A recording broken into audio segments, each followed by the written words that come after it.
करीब 22 साल का लड़का बड़ा उदास था, बड़ा परेशान था, बहुत बेचैन था। तभी उसके दोस्त ने उससे पूछा कि क्या बात है, क्यों तुम परेशान हो। तब उस शख्स ने कहा, अस्सलाम वालेकुम, मैं हूँ अफसाना, आप देख रहे हैं आपका अपना यूट्यूब चैनल। कानपुर गांव में कुछ हुआ ऐसा, लड़के ने बताया कुछ ऐसा दोस्त को कि मेरी गर्लफ्रेंड मुझे बुलाई है अपने घर पर, जाऊं कि नहीं जाऊं। दोस्त ने कहा कि जब बुलाई है तो तुम जाओ। वो लड़का बात मान जाता है और इरादा जाने का करता है। कानपुर शहर का एक थाना लगता है शिवराजपुर, और बात कर रही हूँ 14 दिसंबर 12:24 की। सुबह का वक्त था, 7 या 8 बज रहे होंगे। फैमिली के लोग जब शादी फंक्शन से लौट कर आते हैं तो अपनी ही बेटी को बार बार आवाज़ लगा रहे थे। बेटी की कोई आवाज़ न आने पर वो लोग परेशान होकर इधर उधर नज़र दौड़ाने लगते हैं। घर का हर हिस्सा देख चुके होते हैं। तब उनकी नज़र पड़ती है बेड पर। वहाँ वो लड़की लेटी हुई मिलती है, लेकिन उसके बदन पर कोई कपड़ा नहीं होता है। सारे घर वाले उसके पास जाने लगते हैं।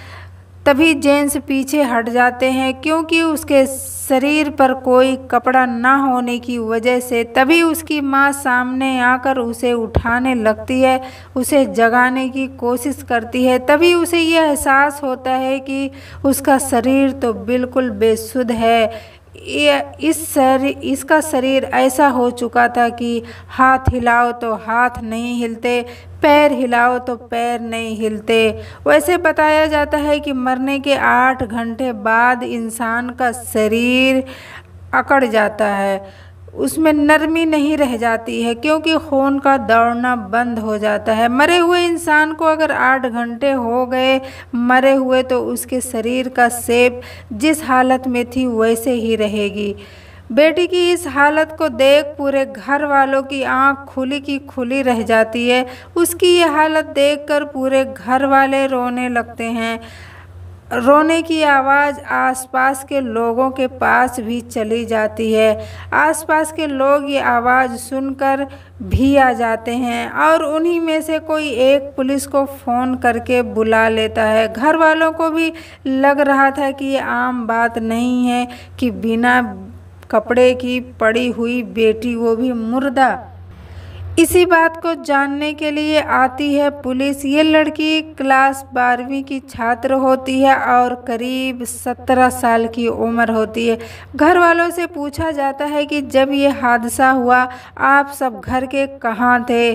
तभी बताया जाता है कि शादी में गए हुए थे। बेटी को भी बोला था, लेकिन बेटी ने जाने से इनकार कर दिया।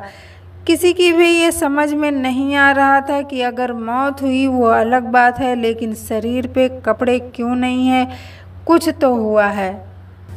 पुलिस वाले पूरे घर की तलाशी लेते हैं। घर की तलाशी ले गई, घर के अंदर कुछ ना मिलने की वजह से सब परेशान थे। अचानक एक रैपर मिलता है। जब इस रैपर पर नज़र पड़ती है, उसे जांचा जाता है तो पता चलता है ये तो वो चीज़ है जिसमें कुछ ऐसी चीज़ रहती है। उसमें क्या होती है, उसमें कुछ ऐसी गोलियां होती है जो शख्स पावर को बढ़ाती हैं, या फिर कह सकते हैं कि पावर बढ़ाने के काम में आती है। पुलिस वालों को अब यकीन हो जाता है कि इस लड़की के साथ कुछ गलत हुआ है, लेकिन उसके साथ कोई जोर या ज़बरदस्ती नहीं हुई। इस लड़की के साथ एक छोटी बच्ची भी सोई होती है जो उसके ही भाई की बेटी होती है। जब उससे पूछा जाता है कि बेटा तुमने यहाँ किसी को आते जाते देखा, तो लड़की ने बताया कि हाँ देखा, लेकिन मुझे नहीं पता कि वो कहाँ से आया था और उसका क्या नाम था। तभी पुलिस वाले घर का फ़ोन मांगते हैं और उस फ़ोन को चेक करते हैं। उसका पूरा CDR का कॉल डाटा निकाला जाता है, तो उससे पता चलता है कि कुलदीप नाम का कोई शख्स है जो वहाँ से 20 किलोमीटर दूरी पर रहता है।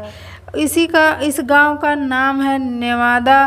पुलिस वहां पहुंचकर पूछताछ करती है। पूछताछ करने पर लड़का कुछ बताता नहीं है, बताना नहीं चाहता है। तो पुलिस वाले उसको धमकी दिए। धमकी देने की वजह से उसने बताया कि हम दोनों बात करते थे और उसने मुझे घर पर बुलाया था। घर पर बुलाया और हम संबंध भी बनाए और वो गोली खाकर बनाए। और ये तकरीबन 8 साढ़े 8 बजे से रात से लेकर सुबह 3:30 बजे तक चलता रहा। वो करते रहे और वो लड़का इतने ठंड के बावजूद इसको कपड़े पहनने नहीं दिए और इस ठंड की वजह से उसकी हालत ख़राब होती गई। और जब इस लड़के ने देखा कि इसकी हालत बिगड़ रही है और तो फिर उसने डर की वजह से भाग गया। वो लड़का चाहता तो उसकी देखभाल करता, उसे कुछ वजह निकालता, कुछ ऐसा करता कि वो बेहतर हो जाए, वो ठीक हो जाए। लेकिन उसके दिमाग में एक ही बात आई कि यहाँ से बच निकलना चाहिए, बाकी कुछ भी हो जाए। और ये लड़की उसी हालत में मर गई। उस गोलियों की वजह से न जाने कब तक करता रहा और उस लड़की की हालत ख़राब होती गई और इसी हालत में वो मर गई। अब ये बात फैल चुकी सोशल मीडिया की वजह से। पूरे गांव में, असगांव पसगांव में बात ये फैल चुकी। अपने बच्चों से बात करें, मिलजुल कर रहें, दोस्त बनकर रहें, दोस्त की तरह रहें, उन पर कड़ी नज़र भी रखें ताकि ऐसे हादसे होने से बच जाएं। अपना और अपनों का बहुत सारा ख्याल रखें। बच्चों के साथ नरमी से पेश आएँ ताकि वो आपसे हर बात बता सकें। आजकल के पेरेंट्स बहुत सख्ती बरतते हैं, बहुत ये करते हैं, लेकिन ज़माना वो नहीं है जो पहले जैसा था।